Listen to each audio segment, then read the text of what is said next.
अस्सलाम वालेकुम। असाइनमेंट का एक इशू डिस्कस करना है जिसमें आप टेक्स्ट फील्ड से इनपुट लेने में प्रॉब्लम आ रहा है। जो लास्ट टाइम तक जो हमारा कोड था उसमें मैंने ये कहा था कि हमने एक ई की क्लास बनाई है और एक EH यानी कि इवेंट हैंडलिंग की क्लास बनाई है और फिर हमने इवेंट हैंडलिंग में ये सब कुछ ये आपने लिखा है। लेकिन जब आप इसे एग्जीक्यूट करते हैं तो रन टाइम पे एक एक्सेप्शन आती है। एक तो यह है कि ये टेक्स्ट फील्ड की जो विड्थ है, ये टेक्स्ट फील्ड आपको नज़र नहीं आ रही, पहली बात तो ये है। तो इसका तो हल ये है कि आपकी जो टेक्स्ट फील्ड है यहाँ पे ये इस जगह पे आप इसको स्ट्रिंग दे के और इसमें कुछ इस तरह कर दें ताकि टेक्स्ट फील्ड आपको वो वाज़े नज़र आए। ये आपको टेक्स्ट फील्ड नज़र आए, मज़ीद भी बढ़ाया जा सकता है। अब जब आप कोई भी इधर नंबर लिखते हैं और जब आप बटन प्रेस करते हैं तो एक्सेप्शन आती है, एरर नहीं है, रन टाइम पे एक्सेप्शन आती है। लेकिन अब ये एक्सेप्शन क्यों आती है, ज़रा रीज़न को समझें कि अगर हम इस प्रोग्राम को जब एग्जीक्यूट करते हैं तो आपने गौर किया होगा कि हम मेन क्लास को चलाते हैं। अब मेन क्लास में जब आप आते हैं तो आपने सबसे पहले आपने EG यानी कि इवेंट हैंडलिंग जो इवेंट जनरेटर जो है उसका आप ऑब्जेक्ट बना रहे होते हैं। और ऑब्जेक्ट बनाने का मतलब होता है कि आप उस क्लास का कंस्ट्रक्टर कॉल कर रहे हैं। तो यहाँ पर अगर आप आएँ तो इस जगह पे आप आएँ तो आपने इसका कंस्ट्रक्टर कॉल किया। कंस्ट्रक्टर क्योंकि था नहीं तो डिफ़ॉल्ट कंस्ट्रक्टर कॉल हुआ और बस ये। फिर आपने इनिट GUI का फंक्शन कॉल किया तो यहाँ से ये इनिट GUI कॉल हुई जिसमें बटन वगैरह बने, फ्रेम, ये वो सारा कुछ रजिस्टर्ड हुआ और बस। अब जब यहाँ तक हो गया तो अब वो आपको जो आउटपुट नज़र आ रही होती है जब आप उस बटन को क्लिक करते हैं, लाइक जब आप टेक्स्ट फील्ड में एंटर करने के बाद जब आप सम के बटन को क्लिक करते हैं, लाइक ये है, तो क्लिक करने के नतीजे में इस बटन के साथ जो आपने इवेंट हैंडलर रजिस्टर्ड किया होता है वो कॉल होता है, यानी कि एक्शन परफॉर्म्ड कॉल होता है। तो जब div पे मैं क्लिक करूंगा तो एक्शन परफॉर्म्ड कॉल होगा। ये एक्शन परफॉर्म्ड में हम इवेंट जनरेटर का दोबारा ऑब्जेक्ट बना रहे हैं और इस ऑब्जेक्ट के ज़रिए, अब ज़ाहिर है जब ऑब्जेक्ट बनता है तो इसका कंस्ट्रक्टर कॉल होता है, इसके अलावा कुछ नहीं होता, यानी कि टेक्स्ट फील्ड वगैरह नई नहीं बनी।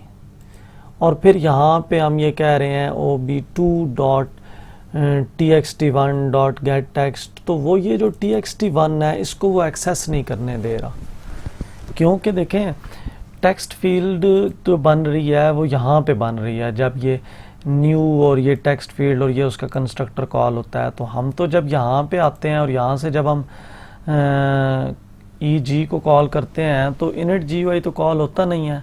तो ये ऑब्जेक्ट जो है ये हमें प्रॉब्लम कर रहा है, हमें उसको txt1 को एक्सेस करने की इजाज़त नहीं दे रहा। तो इसके लिए हम करते ये हैं कि ये जो एक्शन परफॉर्म्ड है हम इसको वहीं लेकर जाते हैं और एक ही क्लास के अंदर हम इस चीज़ को हैंडल करने की कोशिश करते हैं। लाइक मैंने एक्शन परफॉर्म्ड को यहाँ से कट किया और ये इवेंट जनरेटर के अंदर ये जो इनिट GUI है और इनिट GUI के बाद मैंने इसे पेस्ट कर दिया, लेकिन क्लास के बाहर नहीं लेकर जाना, फंक्शन मैंने पेस्ट कर दिया। अब ज़ाहिर है जब ये एक्शन परफॉर्म्ड है तो यहाँ पे ऊपर इम्प्लीमेंट्स एक्शन लिसनर वाली जो लाइन है ये भी मुझे यहाँ से लेकर जानी पड़ेगी। तो ये भी मैंने यहाँ से लेकर ये यहाँ लेकर आ गया, ठीक है। और ये जो इवेंट हैंडलिंग है, अब ये क्लास मेरे लिए है ही यूज़लेस, मैं इसको इवेंट हैंडलिंग को डिलीट कर देता हूँ। ये मैंने इसे ये डिलीट कर दिया, कंटिन्यू। अच्छा, अब यहाँ पे आएँ जी। अब इस जगह पे अब देखें ये सारी इनिट GUI है। अब हमें ये जो रजिस्टर्ड कर रहे हैं, रजिस्टर्ड करते वक्त हम कह रहे थे कि इसको रजिस्टर्ड कर रहे हैं EH के साथ। अब EH तो है नहीं, इवेंट हैंडलर का ऑब्जेक्ट हमने इसे पास करना है। अब इवेंट हैंडलर कौन सा है, ये क्लास खुद, यही क्लास इवेंट्स को हैंडल भी कर रही है। तो हमने इसी क्लास का ऑब्जेक्ट हमने इसको पास करना है। तो यहाँ पर हम दिस का वर्ड यूज़ करेंगे, दिस का कीवर्ड यूज़ करेंगे, ठीक है, क्योंकि हमने देखें इवेंट हैंडलर पास करना है और इवेंट हैंडलर ये खुद है, तो हमें इसका ऑब्जेक्ट इसी को पास करने के लिए जस्ट हम दिस लिख देंगे, हमें ऑब्जेक्ट बनाने की ज़रूरत नहीं है। तो यहाँ से हमने ये कर दिया। अब एक्शन परफॉर्म में अगर आप आएँ तो अब हमें इस टेक्स्ट फील्ड को यानी कि txt1 को एक्सेस करने के लिए हमें इसका ऑब्जेक्ट बनाने की ज़रूरत नहीं है और ना ही हमें ये करने की ज़रूरत है। ये अब ये जो txt1 है, देखें यहाँ पे बना हुआ है, ये txt1 है। इसी txt1 को मैंने यहाँ पे एक्सेस करना, तो क्योंकि वो सेम क्लास है तो मुझे कोई ऑब्जेक्ट बनाने की ज़रूरत नहीं है txt1 को एक्सेस करने के लिए, तो मैं इस तरह एक्सेस कर सकता हूँ। और अब ये गेट टेक्स्ट है और इसमें मैसेज आ गया। अब मैं यहाँ पे यानी कि बजाय इसके कि वेलकम सम प्रिंट करूँ, मैं मैसेज प्रिंट करूँगा। जो कुछ टेक्स्ट फील्ड से रिसीव होगा वो प्रिंट करना चाह रहा हूँ मैं, तो यहाँ पे भी मैं यही कर देता हूँ और यहाँ पे भी और यहाँ भी। और अब अगर मैं इसको एग्जीक्यूट करता हूँ तो यहाँ मैंने मैसेज पास किया लाइक वेलकम सम, तो ये सम प्रिंट कर रहा हूँ, तो ये देखें ये सम प्रिंट हो गया।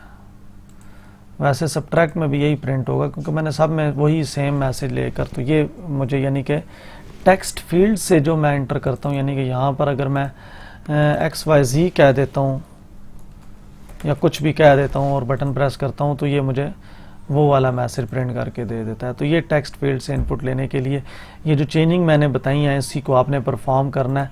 और तो जो दोबारा मैं रिपीट कर रहा हूँ, जो आपने करना क्या है, क्या एक तो ये है कि हमने इवेंट हैंडलर जो क्लास थी वो प्रॉब्लम कर रही थी, वो हमें जो टेक्स्ट फील्ड है उसको अगर हमने इवेंट हैंडलर क्लास के अंदर एक्सेस करना हो तो हमें वो एक्सेस नहीं करने दे रहा, तो इसलिए हम एक ही क्लास में अब ये काम करने जा रहे हैं।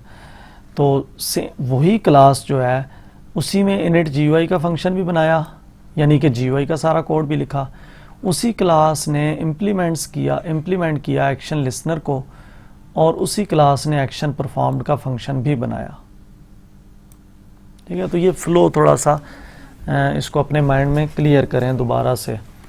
और यहाँ पे जब रजिस्टर्ड करते वक्त मुझे दिस का वर्ड यूज़ करना पड़ेगा क्योंकि हमने इसी क्लास का जो इवेंट हैंडलर है उसी को हमने इसे पास करना है। और फिर यहाँ पे जो भी आप अब असाइनमेंट के तौर पे आपको 2 दफ़ा चाहिए तो आप 2 टेक्स्ट फील्ड्स बनाएंगे और ये वो बाकी अब चीज़ें आपने ख़ुद सॉल्व करनी है।